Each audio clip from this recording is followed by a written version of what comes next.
자, 안녕하세요. 안녕하세요. 반갑습니다. 반갑습니다. 안녕하세요. 반갑습니다. 자, 안녕하세요. 오늘 대도서관 잡쇼에는요, 기업을 경영하는 CEO, 일명 Chief Executive Officer. 뭔지 알죠? CEO. 네. 바로 대표님을 모셨습니다. 무려 회원수가 70만 명이 넘는 온라인 교육 사이트의 대표신데요. 우리가 흔히 상상하는 그런 대표님과는 좀 거리가 멉니다. 삼시세끼를 김밥으로 때우기 일수. 자, 우리 대표님 여기 오실 땐 못 타고 오셨어요? 택시 타고 왔는데. 택시 타고 왔어요? 예. 택시 타고 오면 부자잖아요. 자, DJ 니즈. 이분 누군지 아시겠습니까? 도깨비라고? 이 대표님 신이라고 신이라고요? 불리잖아요. 네. 신? 신. 니즈 촉 좋아요. 맞아요. 맞습니다. 사람들은 이분을 가리켜 이렇게 부릅니다. 공부의 신, 공신이자 세상을 바꾸는 바보 CEO. 바로 사회적 기업가 강성태님을 모시겠습니다. 어서오세요. 안녕하세요. 안녕하세요, 여러분. 서울시 우수 사회적 기업 운영하고 있는 강성태라고 합니다. 반갑습니다. 반갑습니다. 저도 오늘 올 때 네. 택시 타고 왔어요. 택시 탄 게 네. 그렇게 자랑거리인가 봐요. 택시는 좀 돈 많은 이미지잖아요. 저도 가끔 택시 타요, 급할 때는. 그러니까요. 너무 저를 그렇게 가난한 사람 취급을. 그렇죠. 왠지 사회적 기업 하면은 되게 뭔가 좀 돈을 못 벌 것 같은 느낌이잖아요. 맞아요. 오늘 그 이미지를 깨주셔야 돼요. 그래요? 네. 사회적 기업가를 꿈꾸시는 분들이 물론 좋은 일도 좋지만 생활이 돼야 그렇죠. 하고 싶은 마음이 들지 않겠습니까? 네네. 맞습니다. 충분히. 네. 네. 택시 여러분 자주 타요. 그렇군요. 사회적 기업가 강성태. 그는 누구인가? 지금이야 공부의 신으로 이름 날리고 있지만 그도 한때는 공부를 지겨워하는 찌질이. 열등감 괴물에 불과했습니다. 이거 작가님이 쓰셨어요. 하지만 중학교 시절 왕따를 경험한 후 공부로 존재감을 증명하고 싶은 마음에 하루 18시간 공부에 몰입하기 시작했는데요. 보통 친구들이 괴롭히면은 무술을 배운다던가 아니면 몸을 뭐 이렇게 만든다던가 하는데 네. 공부를 하셨어요? 그때 할 수 있는 게 공부밖에 없었어요. 왜냐면 제가 뭐 그렇게 덩치가 큰 것도 아니고 뭐 말을 잘하는 것도 아니고 운동을 잘하는 것도 아니고 그리고 공부 잘하는 게 진짜 소위 말하는 갑이라고 느껴졌거든요. 당시. 그랬군요. 자, 그렇게 공부로 열등감을 극복하고 나니 성적도 쓱쓱 올랐습니다. 수능 400점 만점에 396점. 전국 상위 0.01%로 S대학교 기계항공공학부에 합격! 하지만 시트콤 같은 대학 생활은 펼쳐지지 않았고 친구 따라간 전공도 적성에 맞지 않았습니다. 결국 쌍권총 가득한 학점을 남긴 채 또 한 번 자신의 한계에 도전장을 내밀게 됐는데요. 그건 바로 귀신도 때려잡는다는 해병대. 해병대를 왜 갔어요? 왜 가요? 해병대 좋지만. 네. 그거 힘들다잖아요. 후회 안 했어요? 엄청나게 했죠. 왜 해병대 구호 중에 그런 게 있어요. 네. 나는 해병이 된 선택을 단 한 번도 후회한 적이 없다. 네. 그거 완전 뻥이에요. 그래요? 늘 후회하는군요. 근데 결과적으로는 엄청나게 많이 달라졌어요. 그랬어요? 내가 공부를 하는 이유에 대해서도 생각해 본 적이 없었고 그리고 제가 그 대학생에 대해서 누리는 어떤 자유 같은 거를 그냥 너무 당연하게 여겼는데요. 그때부터 좀 감사함을 느끼게 됐고 좀 겸손해졌어요. 일상의 감사함을 좀 느끼기 시작했어요. 네네. 네. 자, 그렇게 남들 유학 가고 취업 준비하며 스펙을 쌓을 때 교내 교육봉사 동아리에 들어가 소외된 아이들에게 공부를 가르쳐주며 조금은 다르게 살고 싶다는 꿈을 꾸게 됩니다. 이 겁없는 대학생의 패기 넘치는 소재는 공부하는 법을 몰라 힘들어하는 학생들에게 인터넷 동영상으로 공부하는 법을 알려주는 착한 꿈으로 이어졌고 결국 친동생과 함께 온라인 교육 사이트를 열게 되는데요. 대학 시절 각종 언론 매체에서 공부 프로그램을 진행하며 공부의 신으로 이름을 알리는 데다가 사이트의 내용이 알차 입소문을 타고 인기 폭발. 그러던 어느 날 대형 사교육 업체로부터 제안을 받게 됩니다. 사이트 상표를 넘기는 대가로 제시한 금액은 무려 10억! 그때 그 제안을 받아들였다면 지금의 공부의 신은 없었겠죠. 왜 거절하셨어요? 저에겐 꿈이 있거든요. 네. 지금까지도 그 꿈은 변하지 않았고 네. 10억은 뭐 물론 돈으로 치면 엄청나게 큰 돈이지만 그거보다 훨씬 더 가치 있는 일을 네. 제가 그리고 또 공신이란 조직이 할 수 있다고 그런 확신이 있었어요. 그렇게 남들과 다른 길을 걷기 시작한 지 만 10년. 그가 운영하는 사이트는 서울시 우수 사회적 기업 선정 청소년 교육법 관련 업계 최초로 국무총리 표창을 수상했는데요. 대단하시네요. 누구든지 마음만 먹으면 하고 싶은 일을 하면서 돈도 벌고 세상에 좋은 일도 할 수 있음을 온몸으로 입증한 그는 단언컨대 세상을 바꾸는 바보 아니고요. 보물 CEO입니다. 사회적 기업이란 게 도대체 뭔지 간단하게 좀 설명 좀 부탁드려도 될까요? 어떤 사회적인 목적 달성을 위해서 기업의 영업 활동을 하는 거예요. 그러니까 예를 들어 저희 같은 경우는 빈부와 적에 상관없이 모든 학생들에게 멘토를 만들어주는 거예요. 근데 이런 어떤 사회적인 목적을 달성하기 위해서 기업의 형태로 해요. 그러니까 그 형태가 뭐 동아리일 수도 있고 아니면 뭐 어떤 다른 시민단체나 뭐 여러 가지 형태가 있을 수 있는데 그걸 기업의 어떤 효율성을 적용시켜가지고 그 이뤄 나가는 거거든요. 조금 더 설명을 하자면 네. 예를 들어서 우리가 기부를 하면은 그 어려운 분들이 쓰고 땡이잖아요. 네. 사라지잖아요. 근데 그 돈을 가지고 기업을 만들면 그 기업이 계속 유지되는 이상 계속적으로 이제 사회적인 가치를 만들어내면서 그 어려운 사람들을 계속해서 도와줄 수가 있는 거죠. 현재 그럼 우리나라의 사회적 기업이 도대체 몇 군데나 있는 건가요? 좀 더 넓게 표현하려면 소셜 벤처라고 소셜 벤처. 많이 이야기를 하거든요. 근데 소셜 벤처라고 하는 거는 뭐 우리나라에 1000개도 훨씬 넘고요. 네. 여러분들이 사실 인지하지 못하지만 지금 이용하고 있는 많은 것들 중에 이제 사회적 기업에서 만들어내는 것들이 있어요. 뭐 천으로 된 어떤 그런 신발이 있어요. 네. 그게 되게 대표적인 이제 소셜 벤처 사회적 기업으로 되어 있어요. 그 신발을 우리가 하나를 사면요, 그 신발 똑같은 신발이 다른 저 이제 개발도상국 좀 되게 어려운 나라에 기부가 돼요. 그런 식으로도 사회적 기업이 되는 거군요. 장애인이나 사회적인 약자를 고용하는 일자리 창출형이 있고요. 어려운 사람들을 위해서 어떤 일종의 서비스를 제공하면은 이제 서비스 제공형이라고 네. 크게 이제 두 가지로 나눠지거든요. 뭐 그거가 좀 적절하게 혼합된 혼합형도 있고요. 있고요. 그러면 강성태 대표님이 하고 계신 같은 경우는 어떤 형인가요? 저는 이제 서비스 제공형이라고 봐야죠. 서비스 제공형. 예, 예. 이 기업의 출발이 군 제대 후에 들어갔던 교육봉사 동아리였잖아요. 이거 어떻게 소외된 학생들을 가르칠 생각을 하셨어요? 복학 준비도 해야 되는데. 내가 진짜 이 시기가 아니면 못 해볼 거. 막 돈이나 아니면 뭐 안정적인 구애되지 말고 진짜 해보고 싶은 걸 해야겠다. 군에 가기 전에 했었던 그 교육봉사 활동 좀 제대로 해보려고 아예 동아리를 제가 만들었어요. 그 동아리 이름이 네. 공신이었죠. 그때 공신이었어요. 도와준 이 학생들이 공부를 좀 더 신나게 하길 바란다는 그런 의미 줄여서. 공부의 신이 아니라 공부를 신나게였군요. 이제 나중에 뭐 책이나 방송이나 이런 게 공부의 신으로 나가게 돼서요. 네. 이젠 저희도 그냥 공부의 신이라고 다녀요. 생각해보니까 저게 더 좋구나. 이렇게 느끼셨군요. 네. 좀 죄송하긴 하지만. 네. 아니요, 괜찮아요. 공부의 신이라는 말이 네. 되게 잘 어울려요. 제가 알기로도 매년 수능 다시 보고 계시지 않나요? 맞아요. 가장 최근에 본 수능은 몇 점 받으셨나요? 그게 일부러 틀리게 찍으셨다고요? 시험을 네. 그 수능 시험장 실제로 접수해가지고요. 수험생들이랑 똑같이 봐요. 네. 풀 때 열심히 풀지만 네. 답을 낼 때 다 틀리게 내요. 일부러요. 네. 그래야 이제 일단 제가 한 명이라도 깔아줄 수가 있거든요. 그렇죠. 대학 갈 것도 아닌데 그걸 해가지고 한 명이 떨어질 네. 수 있으니까 그것 때문에 그렇군요. 제가 하는 일이 그 수험생의 어떤 심정을 되게 잘 이해를 해야 돼요. 근데 그 시험장에 가지 않고서는 느끼지 못하는 그런 감정이 있어요. 그리고 하다못해 뭐 문제도 가장 먼저 받아볼 수 있고 그리고 맞아요. 시간 안배나 이런 것들 이 네. 감을 또 잃지 않을 수 있거든요. 네. 근데 또 그 하면요 제가 되게 겸손해져요. 수험생으로 돌아간 것 같고 저도 이제 간절했던 시절이 있었으니까 그래서 매년 보고 있죠. 저는 혹시 이제 계속 만점을 받으셨나 싶어가지고 여쭤봤는데 제가 너무 상스럽게 생각했어요. 어떻게 작은 동아리를 이 사회적 기업으로 키울 생각까지 하셨어요? 저희가 이제 멘토링하는 친구들이 되게 공부 못해요. 그리고 형편도 진짜 어렵고 엉망이에요 그냥 삶 자체가. 뭐 학교 쫓겨나기도 하고 뭐 자퇴하기도 하고. 진짜 필요한 거는 저는 멘토라고 생각했어요. 단 한 명이라도 이 친구들한테 너 할 수 있어. 너가 얼마나 소중한 사람인데. 그리고 방법을 알려줄게. 이렇게 응원을 해주는 사람이 한 명이라도 있잖아요. 그럼 절대로 나쁘게 될 수가 없어요. 지금까지도 이거보다 더 가치 있는 일을 못 찾았고요. 이걸 이룰 수 있는 어떤 방법이 뭘까라고 고민을 되게 많이 했죠, 같이. 동아리로는 굉장히 큰 한계가 있었고 그때 이제 접하게 된 게 바로 사회적 기업이었어요. 사회적 기업이군요. 그 무렵에 또 미국의 유명 대학교 탐방도 가셨었는데 네. 그걸 보고 또 충격받으셨다고. 제가 그때 태어나 처음 미국을 갔던 건데 진짜 충격과 공포 그 자체였어요. 왜죠? 미국이란 나라는 어마어마했어요.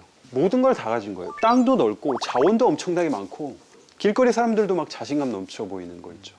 막 엠파이어 스테이트 빌딩 같은 경우 한 1930년대 지어졌는데 그 당시 우리는 조선시대였잖아요. 일제 강점기였는데 그도 일제강점기였군요. 네.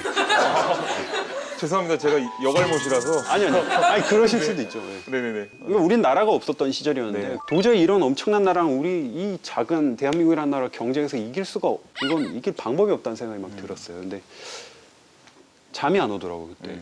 하지만 미국을 결국은 그 쥐락펴락하는 거는 유태인이고 유태인 정말 우리나라보다도 작잖아요. 세계 노벨상 휩쓸고 있고. 결국 유태인들은 사람, 교육에 그 힘이 있는 거잖아요. 우리가 가진 건 사람밖에 없으니까. 제가 어쨌든 교육 쪽에 이 일을 하게 된 게 마치 저희 사명처럼 느껴졌어요 그때. 사회적 갭이니까 일반 사이트처럼 회원수 많다고 뭐 무조건 돈 많이 버는 것도 아니잖아요. 그죠? 네네. 그러면 어떻게 도대체 운영을 하는 거예요? 수익 날 거리가 없잖아요. 일종의 수강료 같은 게 있긴 있어요. 네. 근데 이걸 내고 수업 이제 들으면은 100% 돌려받을 수가 있어요. 매일 출석하면. 그 기간이 이제 66일인데 왜 66일이냐면은 어떤 공부를 끊임없이 66일 동안 하면요. 그게 이제 습관으로 굳어진다는 실제 연구 결과가 있어요. 이걸 들은 다음에 100% 돌려받을 수 있는데 일종의 기여를 할 수 있거든요. 기부랑 비슷한 거죠. 기여 같은 걸 하면요. 좀 혜택들을 또 드려요. 또 계속해서 신규 강좌들이 올라오거든요. 6개월 동안 들을 수 있게 또 해주고요. 네. 이것도 저희 뭐 행사 같은 게 있는데 거기에 이제 또 초대를 해서 실제로 멘토링을 받는 기회가 있을 때도 뭐 있고요. 입시 설명 같은 것들도 좀 하고 그러시나요? 엄청나게 큰 규모는 아니더라도 네. 이게 작게 여러 멘토링하는 그런 행사들이 있거든요. 직접 멘토가 돼서 강의도 하시잖아요. 네. 그죠? 눈 마주치면서 오프라인에서 강의를 들을 수 있는 자리가 있다고 해서 우리 잡쇼 카메라가 그 현장을 담아왔습니다. 함께 보시죠. 잡쇼 카메라가 찾아간 곳은 일산에 있는 한 강연장. 야, 이거 뭐 줄이 끝도 없네요.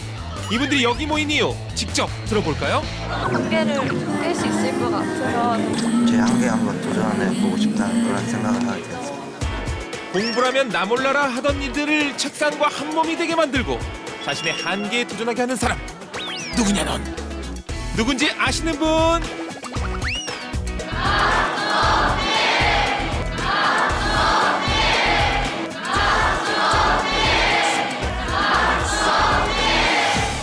자타공인 대한민국 대표 공부 전문가.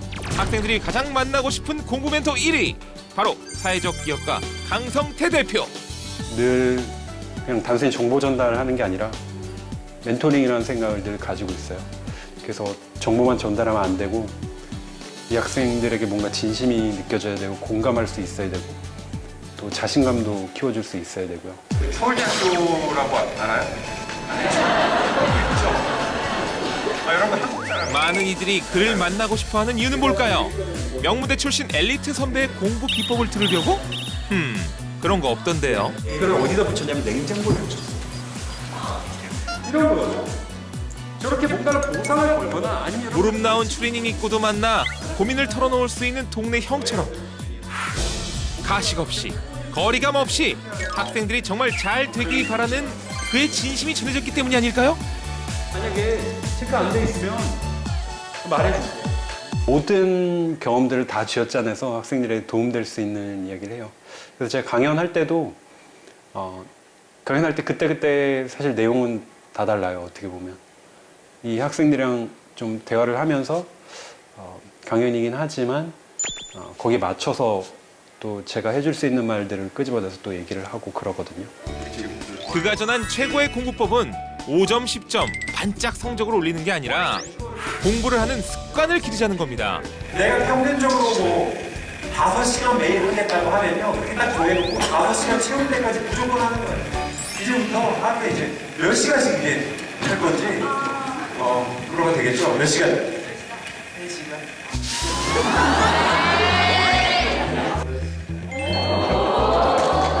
아니 어떻게 3시간에서 바로 8시간이 되냐? 이 조금만 하면은 18시간 나올 것 같은데? 진짜요? 8시간?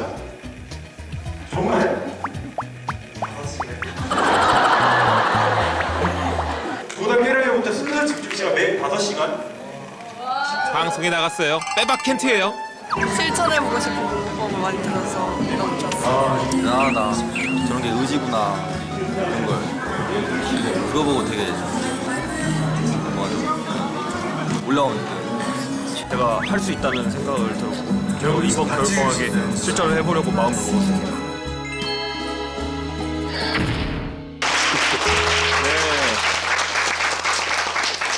사회공헌과 기업 운영 두 마리 토끼를 한꺼번에 잡기가 굉장히 쉽지 않잖아요. 그죠? 사회적 기업을 운영하면서 가장 힘든 점이 뭡니까? 저희가 상표 때문에 되게 힘들었던데. 상표요. 공신 관련된 그 상표권을 저희가 가지고 있잖아요. 사실 처음에 저희한테 이제 그때 이제 뭐 상표권이나 이걸 사겠다고 네. 막 거액을 제시하고 네. 이런 업체 중에 하나였는데 네. 저희가 그때 거절을 했거든요. 네. 근데 시간이 좀 지났는데 여기서 그냥 그 이름 써가지고 사업을 벌인 거예요. 아 그냥 뭐 공신 프로젝트 막 이런 식으로. 어느 정도냐 문제집만 100건을 넘게 냈어요. 아 나도 본 것 같은데 그거. 그때 엄청나게 축하를 많이 받았어요. 네. 문제집 봤다고. 야, 너 문제 1등 했어. 이제 야 이거 대박인데 막 이랬는데 본인 낸 게 아니었어요. 그리고 저희 쪽으로 전화가 엄청나게 왔어요. 그 문제집 답지 잃어버렸는데 네. 답지 지금 빨리 보내달라고. 그거 저희가 아닌데. 네. 그럼 막 승질을 내세요. 네.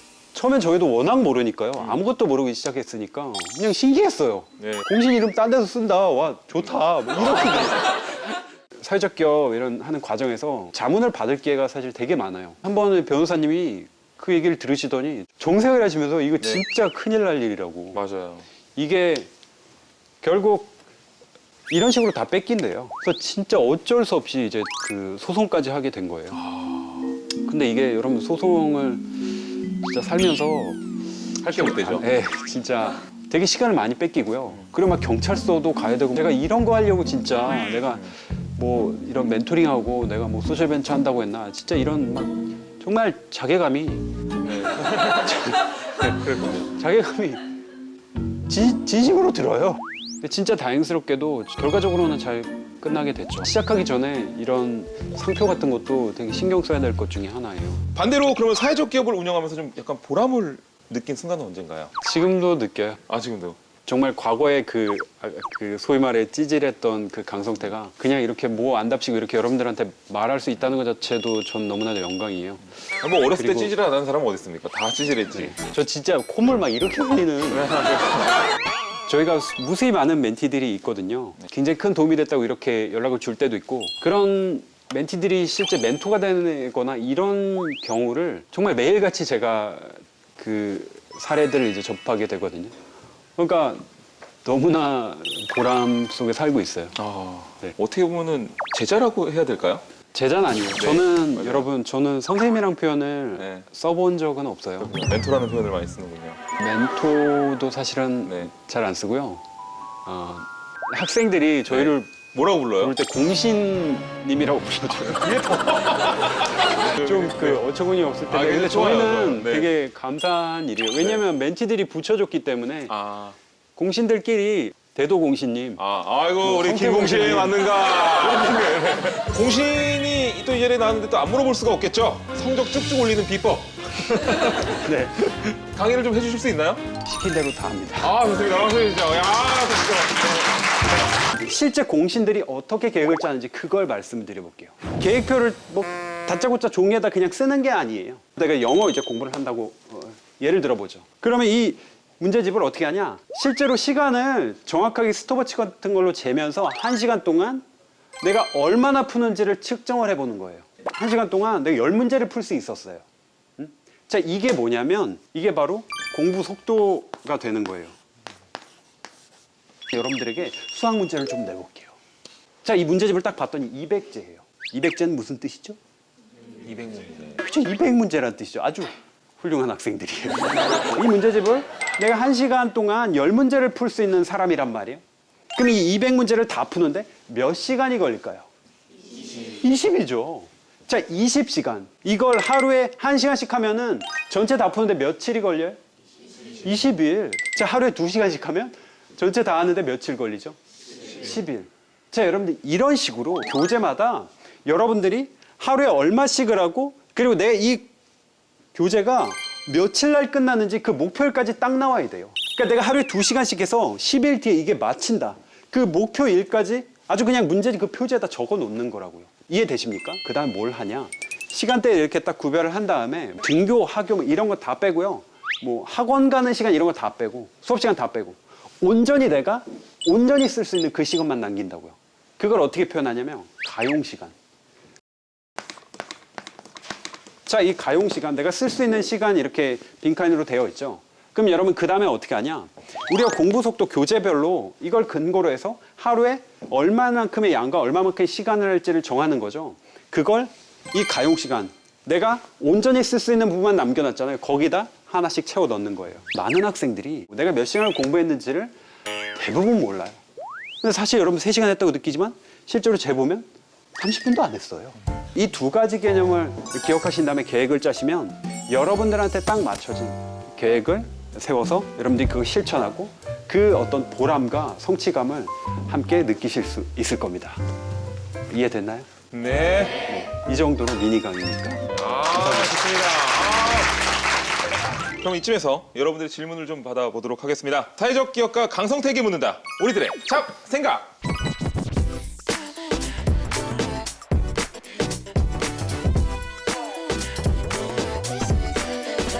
자, 디제니즈 오늘 혹시 강성택 대표님한테 뭐 궁금한 점 있나요? 대표님 본인의 멘토 같은 다른 뭐 사회적 기업가라던가 그런 분이 계신가요? 이제 미국의 Teach for America라고 있어요. 네. 미국을 가리키자. 예. 네. 거기에 이제 창업하신 분이 웬디 캅이라는 네. 여자분이신데 그 스토리 자체가 되게 감동적이에요. 한 명 여대생이었는데 교육에 관련된 졸업 논문을 쓰다 보니까 내가 진짜 이런 일을 해봐야겠다라고 이제 해가지고 일을 벌이게 된 거예요. 이 Teach for America는 우리 흔히 말하는 아이비리그 학생의 10% 이상이 여기에 지원을 해요. 대학을 졸업하고 어디 취업을 하거나 이런 게 아니라 2년 동안 빈민가에서 학생들을 가르쳐요. 내가 이렇게 양질의 교육을 받고 지금까지 이렇게 공부를 편하게 할 수 있었던 거 그거 자체가 내가 이 사회로부터 되게 빚을 졌다고 생각을 해요. 내가 이렇게 좋은 교육을 받았던 거를 다시 누군가에게 되돌려 주겠다. 좋은 뜻으로 이제 하니까 거기 이제 대기업들이 막 붙었어요. 네. 어떻게 하냐면 Teach for America 이제 지원자들 뽑을 때 같이 뽑아버려요. 2년 동안 그 봉사를 하고 2년 지나면은 그냥 대기업에서 데려가 버려요. 얘는 참 인성이 됐구나. 그쵸. 네, 이렇게 되는 네. 거예요. 하고 싶은 무언가를 찾는 자체가 가장 어려운 점인 것 같아요. 하고 싶은 일을 찾을 수 있는 가장 좋은 일은 무엇이라고 생각하세요? 근데 여러분들이 하고 싶은 일을 찾겠다라고 생각을 많이 하는데 근데 대부분 그걸 어디서 하냐 그냥 책상에서 고민하고 있거든요. 누워서 하든지. 네. 근데 여러분 그거는 엄밀히 말하면 고민하고 있다고 보기가 어려워요. 실제 여러분들이 진짜 그 현장에 가가지고 해봐야지만 느낄 수 있는 것들이 있어요. 맞아요. 그래서 여러분들 가능하다면요 최대한 가까이 가서 어떻게든 경험을 조금이라도 해보고 직접 그 하는 사람을 만나보고요. 이렇게 대도서관 잡쇼 이런 프로도 여러분들 보고 실제 솔직한 이야기도 들어보고 그래야 돼요. 탐색하는 과정에서 분명히 찾을 수 있거든요. 꿈이라는 게 그냥 공짜로 떨어지는 게 아니라는 거 여러분들 명심하셨으면 좋겠고요. 여러분들께 그걸 찾기 위해서라도 도전을 해보시고 부딪혀 보셔야 되는 것 같아요. 네. 사회적 기업가. 보통 연봉은 어느 정도 될까요? 여러분들 제가 말하면은 네. 깜짝 놀랄지도 몰라요. 네. 본인의 연봉은 어느 정도 되시나요? 지금 제 연봉은 없거든요. 없어요. 네. 스티브 잡스세요? 일단 제가 네. 그 회사에서 받지 않아도 네. 외부 활동 뭐 방송이라던가 광고 수익이라든지 이런 광연 수익이라든지. 걸로 그냥 네. 충분해서 네. 지금 뭐 받고 있지는 않은데 그래서 이거는 사실 뭐 너무나 케이스가 다양해서요. 이제 막 시작했으니까 없는 경우도 있고요. 네. 좀 이제 성장세 있고 되게 수익이 자리를 잘 잡은 경우에는 뭐 진짜 세상에 억대 연봉 받는 케이스도 있을걸요. 충분히 그럴 수 있을 네. 거라고 생각해요. 자, 사회적 기업. 마음만 먹는다고 다 되는 건 아니잖아요. 네네. 이 사회적 기업을 어떻게 창업할 수가 있나요? 일단 사회적 기업이 되려면 우리나라에선 인증을 받아야 돼요. 네. 법으로 정해져 있거든요. 네. 그게 예를 들어 어떤 식이냐면 일자리 제공형 같은 경우에는 채용하는 사람들이 일정 퍼센테이지 이상을 이제 취약계층을 뽑아야 돼요. 여기서 말한 취약계층이라고 하면 취약계층은 뭐 이제 기초생활수급권 차상위 계층이나 네. 아니면 장애인분들도 해당이 되고요. 아니면 뭐 노숙자분들이실 수도 있고요. 네. 그리고 뭐 또 서비스 제공형 같은 경우에는 이걸 수혜 받는 분들이 있잖아요. 그 고객 네. 분들 중에 일정 퍼센테이지 이상이 또 취약계층이어야 돼요. 아. 근데 이게 유형마다 조금씩 또 다르고 그래요. 네. 그래서 여러분들께서 이제 관심이 있으시면요. 뭐 사회적 기업이라고 검색만 해도 바로 그 안내 페이지로 들어갈 수 있고 네. 또 굉장히 큰 도움을 주는 데가 있어요. 거기가 어디냐면 사회적 기업 진흥원이라고 있거든요. 사회적 기업 진흥원이 있군요. 네. 그걸 국가에서 이제 진흥하기 위해서 말 그대로 이제 만든 기관이에요. 네. 거기에 그냥 전화를 하세요. 전화를 하면 너무 친절하게 잘 알려주시거든요. 나 좀 알려주셔 막 이러면 이제 거기서 다 알려주시는 거죠 처음부터 네. 끝까지. 그리고 여러분들께서 만약에 사회적 기업 쪽에 진짜 뜻이 있다고 하신다면요. 매년 소셜벤처 경진대회라는 게 있어요. 오. 아이템을 가지고 네. 어떤 사업 이제 모델 같은 걸 발표하고 이런 대회거든요. 네. 아직 사업을 시작하지 않은 상태로도 참여할 수 있거든요. 그래서 여기서 대회를 참여하면 물론 수상을 하면 큰 상금을 받게 돼요. 예를 들어서 수천만 원. 수천만 원. 와. 그리고 창업하는 것도 도와주고 네. 중요한 거는 그 대회 참여만 해도 네. 되게 많은 분들의 조언을 얻게 돼요. 단순 대회가 아니라 멘토링하는 과정이 있어요. 거기 출전하셨었어요? 소셜벤처 경진대회 1회 때 네. 참가를 해서 네. 대상을 받았거든요. 오. 수천만 원의 상금도. 네. 네, 그렇죠. 그 소셜벤처 경진대회는 꼭 참여하시기를 제가 추천드립니다. 네. 좋습니다. 사회적 기업을 인증받으면 뭔가 혜택이 있나요? 혜택이 좀 있어요. 네. 그 법인세를 좀 낮게 내는 혜택이 좀 있고 인건비 지원을 계속 받는 건 아닌데 이제 계속 심사도 거치긴 하는데 네. 일정 기간 동안 최저임금 정도를 고용을 하면은 네. 이제 그 보전을 해주는 그런 것들이 있거든요. 네네네. 근데 네. 지원은 그냥 없다고 생각하세요. 내가 여기서 생판 그냥 맨 땅에 여기서 살아남겠다는 그런 생각을 해야지 진짜 오래 가는 것 같고요. 지원 받는 거로 그냥 최저임금 정도 나오니까 그걸로 이제 만족하면서 이렇게 채용하고 하는 경우는 진짜 살아남지 못해요. 사회적 기업을 창업할 때 가장 중요한 게 좀 뭘까요? 저는 소셜 미션. 소셜 미션. 이라고 표현해요. 우리가 미션이라는 건 뭐 사명 이런 이야기 하잖아요. 네. 근데 소셜 말 그대로 사회적인 어떤 미션이 뭔지를 명확하게 설정을 하는 거거든요. 저희가 10년이 넘었잖아요. 근데 버틸 수 있었던 거는 뭐 돈이 많아서 절대 아니에요. 저는 지금 CEO지만 정말 처음 시작했을 때 CEO로서 진짜 빵점이었어요. 왜냐면 아무것도 몰랐거든요. 제가 뭐 경영학을 한 것도 아니고 뭐 인턴 경험도 없어요. 근데 저희가 버틸 수 있었던 거는 소셜 미션 진짜 분명하게 있었어요. 제가 가지고 있는 꿈이자 공신의 비전이죠. 그 빈부의 저격에 상관없이 이 멘토링을 어떻게 더 많은 학생들에게 이제 할 수 있느냐. 이 고민 그리고 이 어떤 가치와 이 비전은 무슨 일이 있어도 이뤄내야 되는 거예요. 또 저희의 이제 같이 하는 그 공신의 식구들 또한 이거를 거의 세뇌하다시피 알고 있기 때문에 나갈 길이 명확했어요. 그랬기 때문에 버틸 수 있었던 것 같고 그렇기 때문에 저희가 이렇게 올 수 있었고 그렇기 때문에 제가 오늘 이렇게 멋진 자리에 또 초대받을 수 있었던 것 같아요. 자, 사회적 기업가 강성태 대표님과 함께한 대도서관 잡쇼. 오늘 준비한 건 여기까지입니다. 여러분 감사합니다. 네, 감사합니다. 감사합니다. 감사합니다. 오락실도 가야죠. 만화방도 가야죠. 잠깐만요. 여기서 우리들의 이제 괴리감이 느껴지는데요. 그 기타는 이제 어디 가서 상품으로 받아왔고 그다음에 이제 눈으로 이렇게 하는 일이 있어요. 간절히 염원해서 왔습니다. 네. 저도 정말로 간절히 염원했습니다. 15% 이상만 득표를 하면 네. 국가에서 돌려받습니까? 돌려받습니다. 14.99% 나오고 망하는 거예요. 돈 없이도 할 수 있어요. 우리는 밖으로 밀면 그렇다고 기사에 나갈 수 있어요. 난동불이다. That's some study. That's why we're all a little study about.